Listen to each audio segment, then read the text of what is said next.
So hello, sorry for being a little bit late.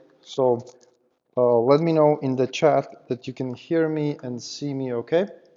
So I will write in the chat here plus C, okay.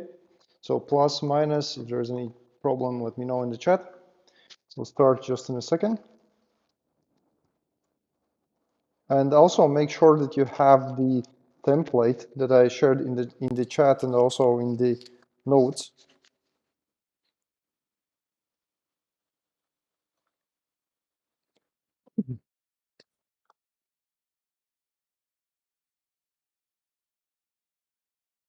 So,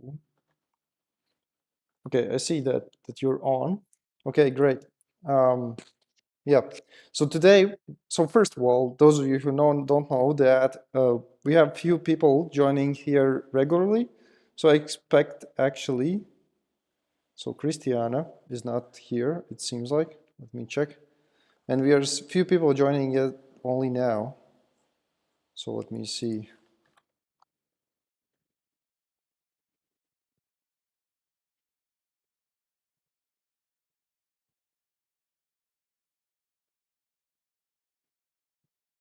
So I hope that Christiana will also join. Anyways, so we have two people that were regularly joining and then few new people. And the so we already made this game in Python, and now we're going to make this game in JavaScript and HTML and CSS. And the reason for that is to learn step by step to get to the point where your knowledge is actually usable for any kind of work in this field. And well, we will return back to the Python. So today we can look more into object-oriented programming. So we're not really far away in JavaScript. We're just in the second session here. So you definitely must have to install the WebStorm, because otherwise it will be very hard for you to follow. Also, those of you joining, there are a couple of tools. So maybe I will drop all of that information here. So first of all, it'd be much more easier to follow if you install WebStorm, so that you can get the student license for free or just community version, just for the following, and then also to put the video on front of your code so you can code and see video at the same time. In Windows, there is a tool called On Top Replica. So that's for the Windows for people, and then picture for the OS Mac, right? And then Linux, probably in Firefox you can get the picture, or you can check out, maybe Chrome also have that function. So that's basically all you need in terms of programs. Otherwise it will be very hard to follow. But yeah, we don't have too much time just to wait for you to install the programs if you don't have them. But then you will need to install them later and then go again through this tutorial. Otherwise, there's no point. So I will also show in the very beginning some of the things that I got as a homework from last time. And at the end, if I don't have your contacts to send you the homework, then you must somehow get me your contact so I can send you that. Anyway, so here, so we're making this asteroid game using emojis, and we're exploring all sorts of things. So last time, if you look at the template from last time, again, I'm reminding you that we have a new template today. So from the last time, we looked at the basic structure of these HTML blocks here, some little CSS code, how to style those HTML blocks, and then very little on the JavaScript and even on jQuery, which the jQuery is the very powerful library for JavaScript, which must be understood. So then we also explored all sorts of variable parameters that you can use. You can have explored how to print something in console, how to modify the HTML contents, and but all of this was not object-oriented.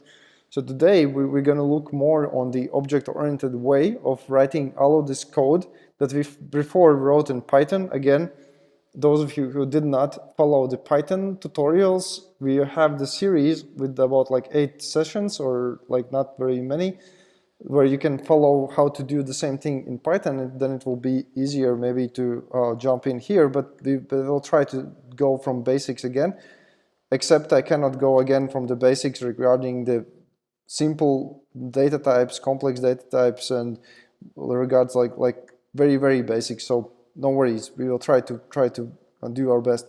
So then regarding the homework, so last time we had to do some homework, so let's see. So first of all, let's go see the Rohit's homework. And here in the, if you use the WebStorm, that's much more better than like using just some other tools, is that you can have here just one click of a button here on upper corner on the Chrome or other browser. If you click that one button, then immediately you get your code visible inside this browser, where you can edit it, and even you can it will automatically refresh even for you. So it looks like this. So this is Rocket's code so far. So if I inspect the code here and see the console here, which is very helpful. So the inspect is just, so how to do the inspect, let me show you. So you just press the right button and then inspect. Then you get the console there, right? Now, if I press the buttons, left and right, I see that re-register which button is pressed, so that's good. And the spaceship is approaching the border, and then it cannot pass the border, except doesn't seem exactly precise. Hopefully it is precise, I don't know, but basically the task is achieved. So that was the task to do. So Rocket achieved the task that's necessary.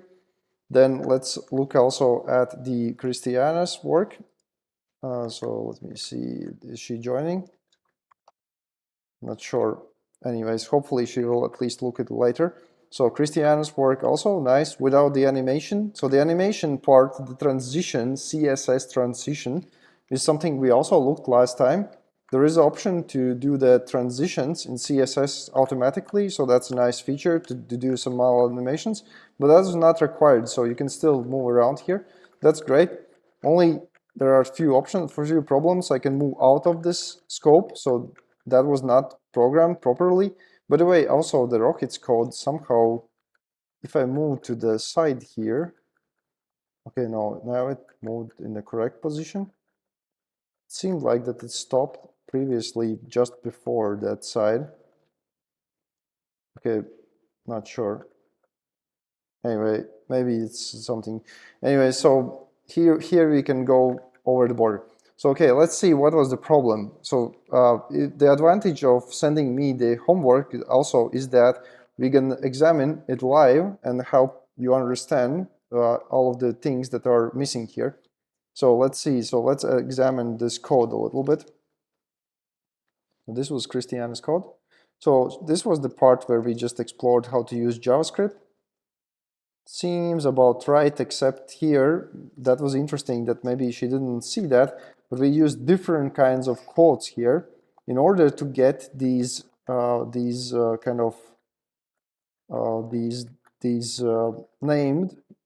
parameters inside the string literals. You need to use very specific types of quotes, these kind of like, let me show you, like these kind of quotes. But in JavaScript, also all quotes work. In JavaScript, you can use either this quote, or this quote. Except the last one is useful because then you can add directly inside your code something like this. Except this is also wrong. It should be with these quotes. So last time I didn't specifically stop here explain, but if you want to have string formatting like that, then you need to use those specific quotes and these types of things. Let me check in Rocket's code. Maybe he also tried to do something similar. No, there is nothing there.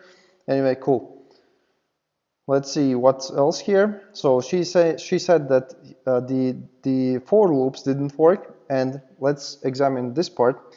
So there is a fundamental misunderstanding, something really missing here, that this alien creation of an element is something that you cannot just copy it by itself. In code, nothing happens magically. There is absolutely nothing in the code that happens magically. All of the things that you see on the code are with a logical reason. So here, if we create a new instance of an alien tag here, then we should use it. We should create a new instance for every single element that we have here. Also, there is a little strange thing that she is adding just one integer at a time. So this would create like dozens of aliens, like tons of aliens. So this should not be like that. So instead of adding by 1, we should add by 20, probably. And also this code is not great, but at least it would work. So we'll add it by 20. And then if we add it by 20, then we actually don't need to add it here in I and J. So the basic idea, I like it, so that Christiana understood how to create that part. The only problem is that you cannot just like assume that you will have many aliens just by changing some property. You need to actually create a new object and then do something with it. And then this line is something that should be like a red flag, because you understand you have a scene and you add something to the scene. If you add it just once, how then you can expect that there will be many aliens? So you cannot expect that. So you should be adding it here. So let's see how it looks like. And now, if I show you how the code looks like, how the result looks like, so you see now we have proper 4 lines of aliens. So a couple of things that were good about this code was that Christiana understood that there should be a for loops in this structure, and they should go in a specific range and with the specific step. But there were a few things that fundamentally misunderstood. So that you need to create a new object every time you append something new if you want new. Otherwise, you're just changing the same properties for an existing instance many times. So that part. And then here in the bottom part again, she made very nice code, I think somewhat nice, that to detect that left position is below 0 or higher than the width of the scene. So those parts seems okay, but again, where did you add these things? So if you change something here on so in this function call, so key down, so I'm pressing button down, so we are doing something here, right? So this part of the code is executed every time we press button, right? And this part of code is executed only the first time we run this HTML file. This is never ever executed again. So you understand that there is absolutely no point of these lines here. So the only way how this could make sense if we would move these lines inside the code block where it is actually executed, right? And then of course you should like fix that it works properly, because now not sure it will work properly. So if that is below that, okay, maybe if we then, so I guess this part should be then, so this is below. It doesn't make a lot of sense, this code, but basically you should then limit, like, so for example, write some kind of if statement here that I don't want that JPlayer position left is, so we will move left only if it is larger than 20 or whatever. So then it would make sense. But still, this is all in this part of the code, not somewhere outside in the space, right? So I hope these two amendments. Okay, she is not here. She has. So she's writing that she has some emergency that she cannot attend, so she will look later. Anyways, others, hopefully for others this is clear. If you have any questions, type in the chat or post some code. So the Rohit made it in this way. from the Rocket's code, everything seems fine, except I really don't like that you use these kind of very absolute terms, like so you're moving by 20 pixels or whatever. So what happens if I just like change the graphics and now my alien is 40 pixels wide? So the code is not flexible at all. So that's not great. But otherwise, it's okay. So let's ask question in the chat. So far, all clear, plus, minus, and also, and template ready for work, template ready for work. So let's wait for answers in the chat. And the template which I'm referring to is this one that I shared you. We're going to work with this template now. So I'll wait for some answers. Meanwhile, I will check up some of the notes.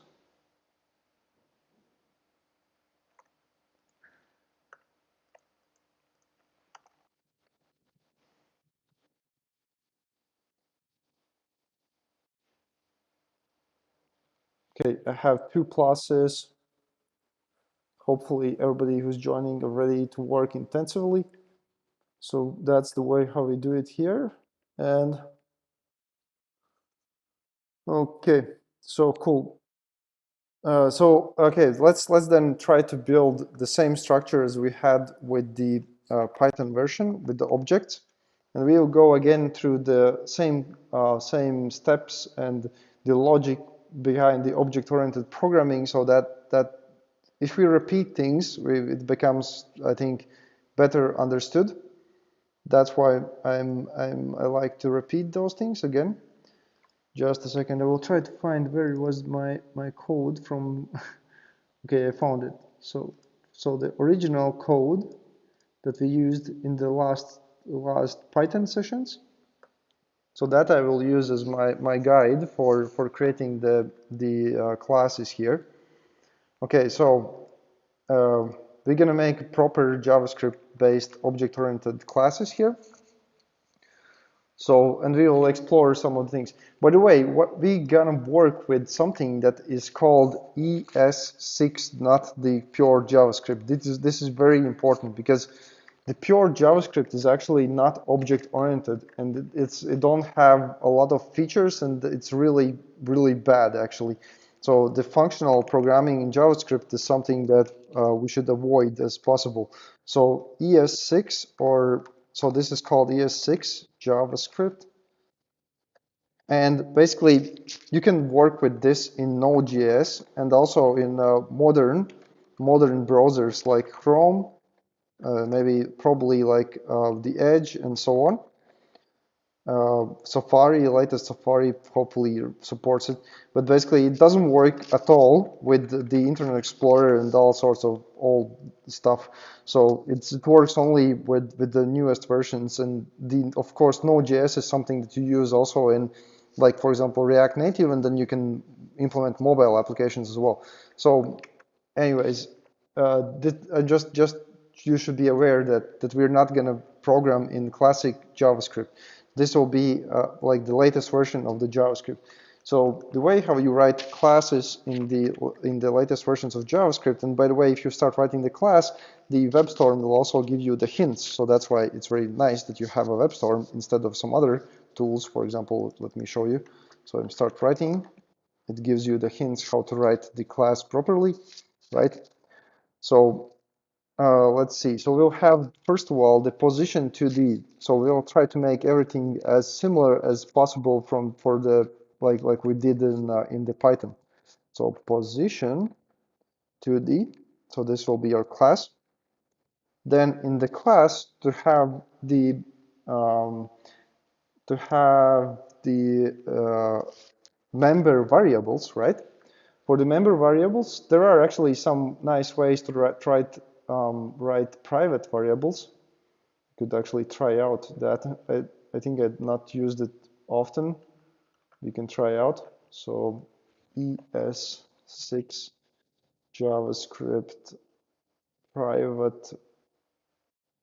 I remember times when I was writing all of this stuff without ES6, and then it's really nasty way to write the object-oriented programming in JavaScript without ES6. There's also opportunity to write everything in TypeScript, which is also similar to the ES6, but TypeScript is not natively supported in the browsers, as far as I know. If somebody can correct me, you can correct me. So the private variables, I think there was some way to define it without hacks, but I don't see it yet. I remember I saw it somewhere. Oh no, yeah, it was the way how to do this with, okay, I found it. Found it. So this is ES next, ES6. Hopefully it will work. We'll see if it works or not. Again, the JavaScript versions are not uniform right now. So, okay, let's see. So the internal variables, so the member variables will be defined as a private variables using hashtag if it works. We'll see if it works. Maybe it will not work. So this will be the X variable, and then we'll define the Y variable. Again, you see that we don't have typing. We don't have exact types uh, for the variables, right? And we also need to have actually these semicolons at the end of after all of these things. So that thing, and also the constructor. So let's look at the constructor. So the constructor looks like this. We can also define variables directly in constructor using this. So we can access it actually here like that as well. So, and we could actually pass something here directly. So let's see, val x, val y. You can write any questions in the chat as well, right?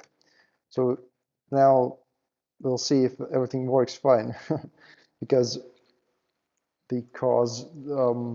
usually it's not very often in JavaScript at least that you would use the private variables, because they were not very popular at least. So anyway, let's make it everything proper. So it seems like it's working in Chrome at least. Okay, so that will be like that. And okay, what else did we had in that code that we made last time? There was the setters and getters, right?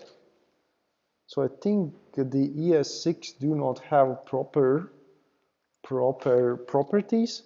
ES6 properties get set. Let's see if they had or not.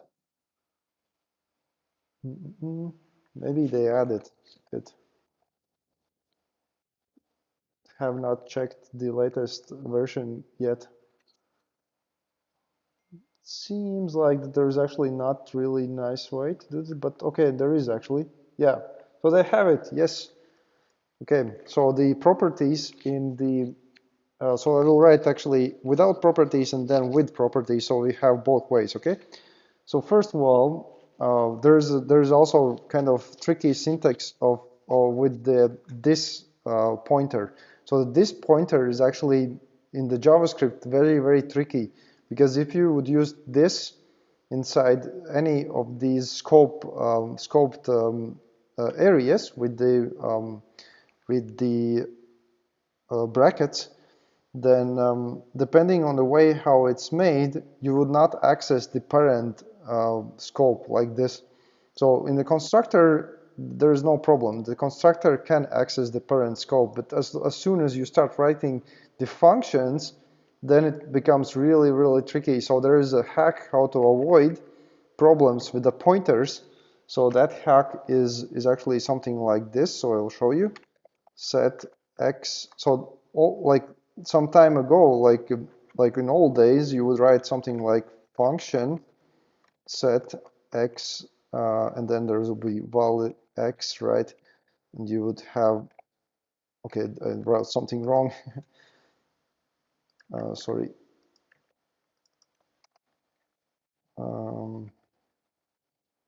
I guess like that. Yeah, so you would write it like that, but the problem is that as soon as I start accessing the x here, this pointer here, sorry, then it's I could give you the examples, but it will just confuse your mind. But in general, that this pointer is not actually the this pointer to this class in some cases. So to avoid problems with this pointer, you should use something like this syntax. So it becomes even more unreadable, but basically you get used to it. So in JavaScript, the member functions should be defined using kind of like this syntax where you assign some kind of the delegate function like this to the to this pointer, and then this pointer will have always access to this scope. Otherwise, if you just write it as before I showed you, then depending on from which function you call this other function, this element might not be referring to this class. So that's why I'm saying that JavaScript object-oriented is really hard, and especially it's hard if you don't have ES6. So with ES6 right now, I think this code is understandable, it's readable, but if you would write the same thing without ES6, this would be really, really tricky. So I will check in the chat. I don't see any questions yet. So this is the way how we define functions in JavaScript in the object-oriented manner, okay? So without object-oriented manner, we can define functions like this, function no OOP, where we have some param, right? Param1, param, comma, param2, and so on. And we define it like this. And then we can return param1 plus param2. So this is just like addition function, right? And then we would call it like example, no object-oriented, 1 and 2, and this will give us the answer of 3, right? So the example variable will contain the value of 3, right? So this is not object-oriented way, and above here we have object-oriented way. And by the way, as soon as I will write this part of the code, I will drop it in the Jamboard so you can carefully follow it. So here, let's say get x. So if we want to access x here, then again, we write this strange syntax of delegate functions. So the delegate function means actually that you can define function within function within function within function. So this is like temporary function. By the way, in Python, you can do the same thing. You can define lambda functions, and you can define the like function within function. So that function within function will be just the temporary function that exists in that scope while it's operating. Maybe it's not clear right now, don't worry. It's just try to play around with this and go step by step. So return this. By the way, all of this stuff in general is super simple, but I am aware that maybe if you see that's first time, it might be confusing. So then we return the private variable of x here. And let's, before adding the actually proper properties, let's try out to play around with this object. So let's create then position 1, new position, right? And then we can define some variables here. So let's add 1, 1, right? Then position 2, new position. This will be 2, 2. So I will see if this works, if there is no bugs. So I'm opening that in the Chrome. In the Chrome, if you open then the console inspect window, right? And then if you refresh it, and if there is no red bugs, then it works fine. So actually, maybe you should even write it out. So console log this one. We'll see if this works. So I'll show you how it looks like when it's working. So when it's working, you get these nice lines of those objects. So I'm going back to the code. So this is working so far. Let's try out also the get and set stuff. So set x, let's say 3, right? So, and oh, I forgot the semicolons. Always need semicolons in JavaScript. It's not needed in the Python. Okay, so great. So this seems to be working. Seems to be working. Then let's try out some other cool stuff. So pause 1. So pause 2. Set value to the 4. So my question is a typical question, right? That you experience from my sessions many times. And again, this is a complex data type, right? So you see all of this small piece of code here. My question is, in the chat, please type in what will be the 2 lines as an output. What will be the 2 lines of output? So I can give you the example. So this answer will be completely wrong, but if I type 7,7, that means that the, or 8,7 or whatever, that the first value will be 8, the second value will be 7. So please let me know in the chat what will be the answer for this small code. Please do not do the monkey type of answer where you try to type as fast as possible and then give me the answer. I want you to just look at the code and give me the answer. And by the way, you can also answer the question as a minus if you don't know what's the answer.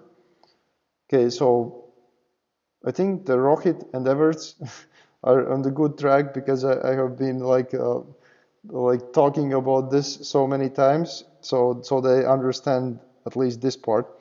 So I hope others joining later or now as well, so can start getting this. So this is a complex data type. So this is actually every time when we call the initialization like that, this is the pointer to the heap memory, and every time when we have line like this where we set value from one to other, nothing magical happens. There only the memory position is stored in another variable. So basically the position of one memory variable is then stored in the position of two memory variable. So it means that basically position 2 and position 1 has the same pointer. Everything that we change in position 2 will be automatically changed also in a position 1 and vice versa. So there is no automatic copy in any programming language. So this is again object-oriented example in JavaScript where it behaves exactly the same as in Python, C++, C, or any other language. So that's why it's very important to understand these basics. So then my question is, how then we could copy the values from position 1 to position 2. So how to copy position 1 values into position 2 correctly? So this will be a question in the chat.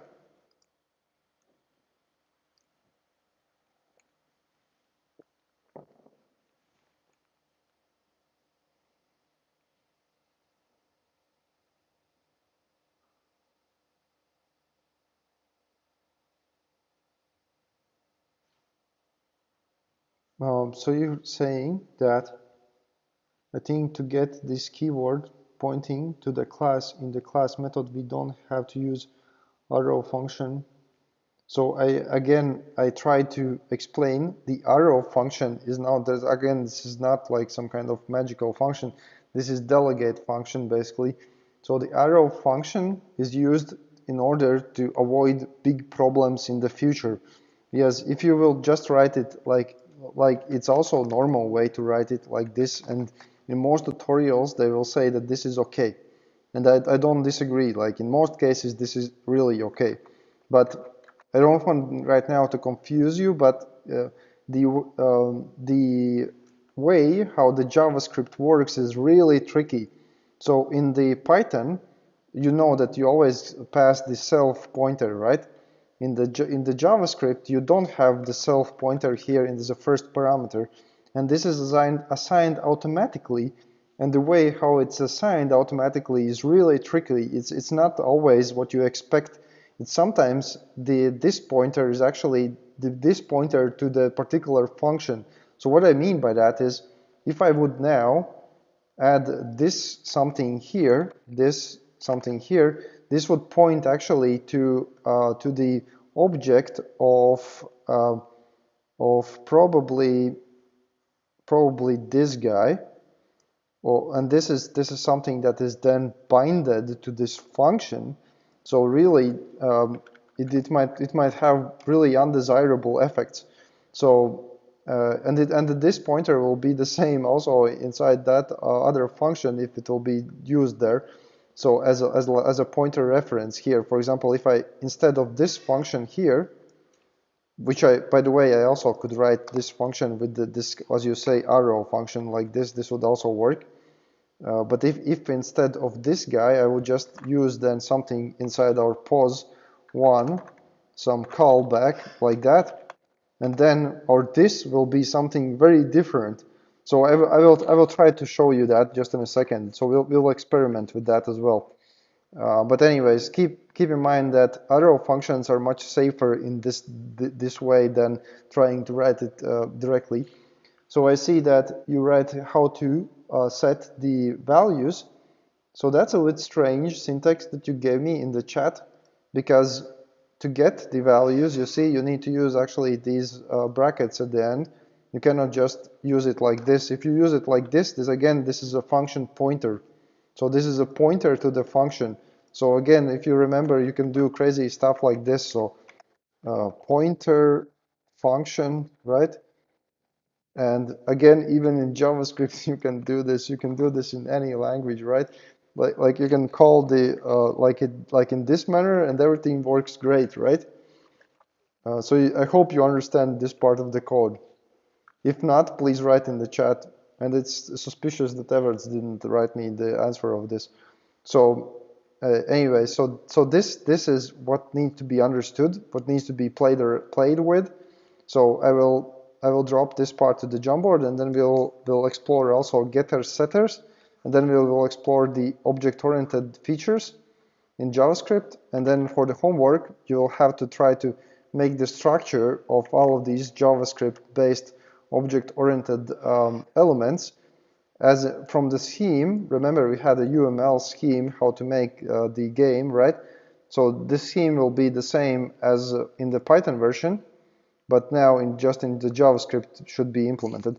So here, let's see in the Jamboard. So this is what we just played around.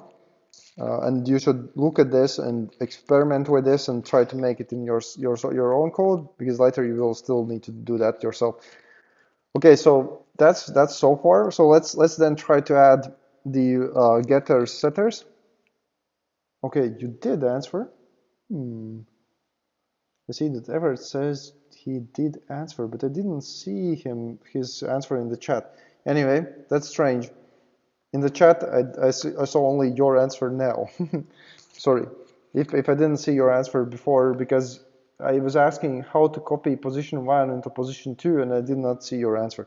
So anyways, let's see. So then the getters and setters. So the proper getters and setters for the ES6 type of programming, we'll explore that also. I think it was get and set. So oh man, I had it. I found it. Yeah, I found it. Right. Got it. We have it. So we'll see if it works. So get x. We'll see. Can I write it as an arrow function? I hope I can. Get x. If not, then this will be a simple function. Seems like I cannot. Yep. So this, in this case, I suppose, I hope that at least for the getters and setters, this part will work fine. By the way, I also will just leave this part as a normal function. so that you have a reference how to write the functions in two ways. So both ways are equally valid. So here, for the getters, this looks like this. So then we will return this hash x. And for setters, there's just set, right? And then there will be the value. And we can add the value, right? So we can do the same for the x as well, for the y, sorry, for the y. Okay, so the syntax is different than in Python, but the logic is exactly the same as in Python. There's nothing more difficult than that, right? So I will leave the upper part in the Jamboard, but now a little bit clean up the code. So I will delete these parts so we have nice definition of the class here. Also, we can add the same idea that we had before with the is check scene, right? So for the, remember that we had the vectors, right? So is check scene. So we will check the scene, right? So how big is our scene? So we will add that part and add this as well. So even if we not predefine the values in the JavaScript, you could do it like this and it would work great. But you can also predefine it up here in this part. So false. So by default, actually, let's add it by default true. And here as well, if you want to pass some parameter which is not not passed at all, so then in that case we should add some kind of check here to check if this parameter is passed or not.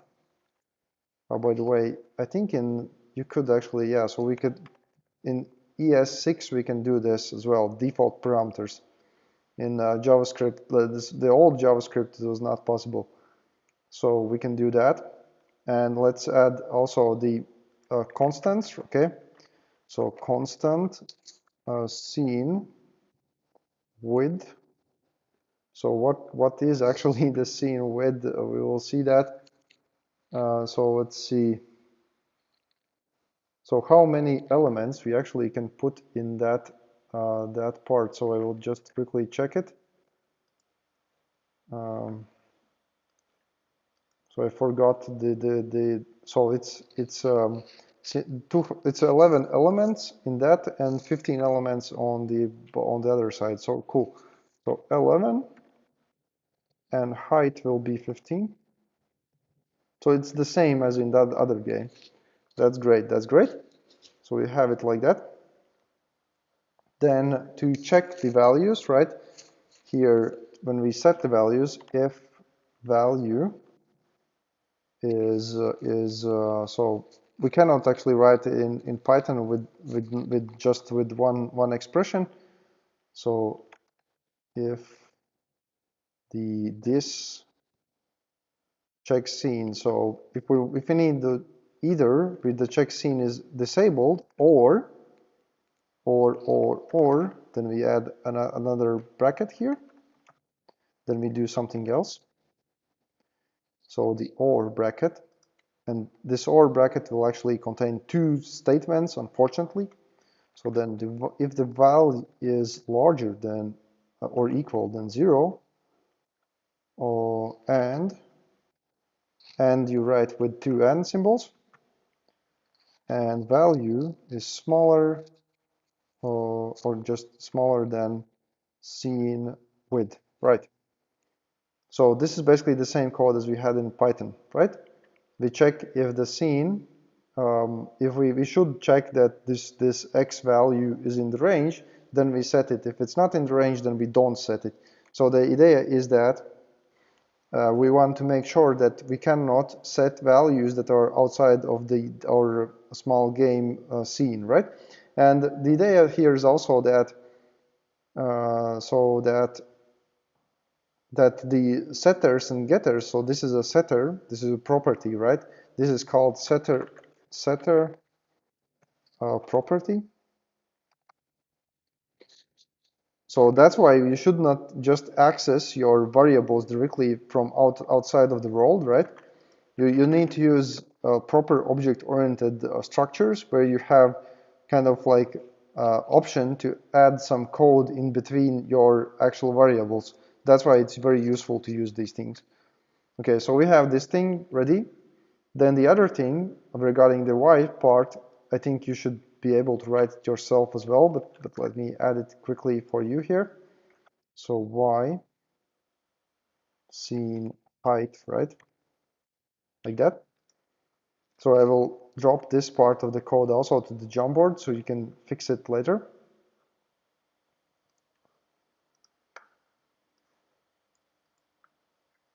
So we have this part also nicely done. Again, if you have any questions, ask me. I know that you had this one question regarding the this pointer and the arrow functions. Don't worry, we will return to that question. If not today, then the next week. But just the arrow functions are a safer way to do this. For the purposes for right now, you can definitely use all of the functions without the arrows. So, okay, so we added all of that stuff here, and we should probably check if everything's working, right? So let's see if everything is working fine or not fine. So let's see position, check scene. So if you looked at the code that we write last time in the Python, and if you wrote it yourself, then you saw that we used it all the time. So this check scene was something that we use to limit what we can store in X and Y. So we don't want to store values that are outside of the scene. So the scene is this game field, right? Divided by 20, because of course we are not working with just the pixel values. We're working with some logical values. And then this just a small part of the code will avoid that rockets are flying outside of our field and the player is going outside of our field and everything is contained inside of our field, right? So hopefully that's clear. If it's not clear, then type in the question. I will try to explain more. Okay, so now let's see. So this should be working. Let's see if I can also set variable here like this. If this is a setter or getter, then we can pretend that that is a public variable. But of course, this is not a public variable, right? So we'll see if it's working. Yeah, it's working great. So on the Chrome, everything's working great. Okay, so far so good. Then the next part is that we need to learn about the so this part again is called the encapsulation. So object-oriented programming consists of three things, right? So OOP, object-oriented programming, thing number first, right? The encapsulation. So here you have a great example of encapsulation where you have the private variables that can be accessed only through the setters and getters, right? So that's property one of the object-oriented programming. So the second property is the inheritance. So here we can use the same thing as from the last tutorials we had in Python. So we define the direction, right? So the vector 2D. So we will have the direction of the the spaceships and all the things. So the direction, of course, can be negative, right? So that means that we can extend it from the position 2D. And let's also add small like dummy function here. So let's say dummy. So just to illustrate the last feature as well, because I will need to run very soon. So the dummy function will be this one. So this is console log, console log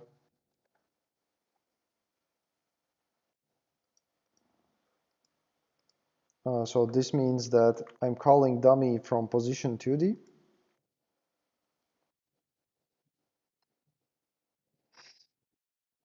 And then we can also write another extended version of this class, right? Where we'll have, first of all, we'll have the, let's say, constructor part.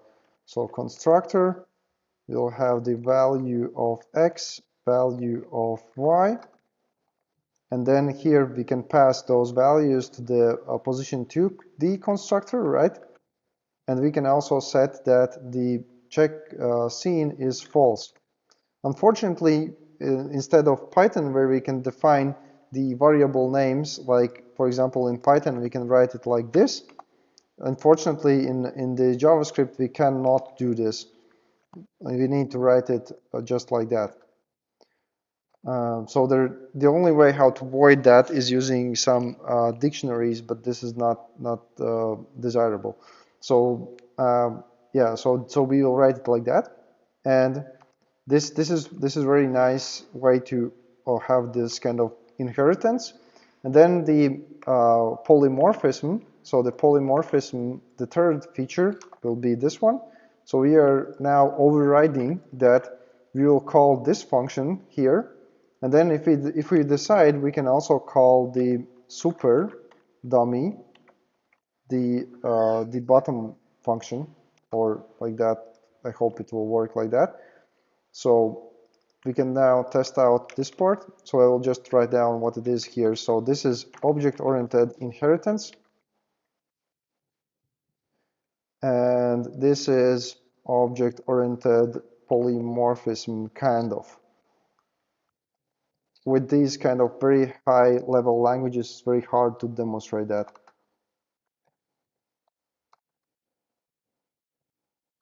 The best way how to define that, how to show that, is actually using the C++.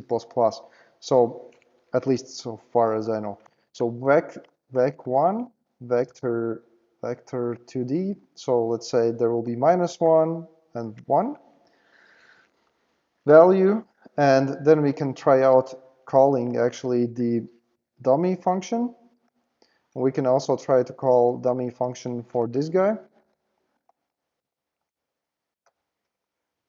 And if I try to run it, okay, sorry, I forgot to add new here.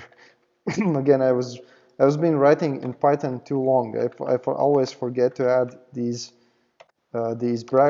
semicolons at the end. It should be added. If you don't add them, this is not good. And yeah, it works as expected. So if you look at the code here, output here, you give that it first calls the vector dummy, then position dummy, and all of the other parts also work very nicely. So I will go back to the scene. I will drop this also to the Jamboard, so no worries. But unfortunately, I don't have much time today left to go in more details. So what I want you to do is play around with these ways how to write object-oriented JavaScript in the same way as we basically did in the Python sessions. And next time, for the next time, I will give you the task where I will give you the UML of all of the classes that we need, right? The same way as you had in Python, and you will have to implement the same code in JavaScript. So, but before that, before we go, I forgot to add even one extra detail. So if we want to have a static variable, then we can have static variables like in this way. So static, so this will be the kind of, let's say, instance, static or whatever. So dummy static, let's call it, like 1. So, and then we can access static variables like this dummy static is 3, and this will be, of course, the same for all of these instances that we create. So vec2 and vec1 will both have dummy static variable of 3, even if I set it here. So basically, you can play around with this code as well. So the static variables are also very, very important to understand. So dummy static here, we will try to use it here. And here it should be the same variable there. It even doesn't like to give me in this may because usually you would call it from the object definition like that, but it works. At least I hope it works. Yeah, it works. So all in all, it's dummy static. It doesn't work like that. So it wants to me calling like that. Yeah, then it works. So anyways, the static variables are the same for all of the instances. So and in JavaScript ES6, they even don't allow you to call it directly from the class. So you can call it only in this manner. So you will know how to make singleton, hopefully. But I will not require you to do the singleton immediately. So that will be the homework. So I hope everything is clear. Of course, it's a lot of information for the first sessions, but I will send you the homework, and next time we'll see how you succeed by just creating the class structures for all of our elements in the game. You don't need to actually make the game yet. Just create those structures of object-oriented JavaScript. Okay? So that's it for today.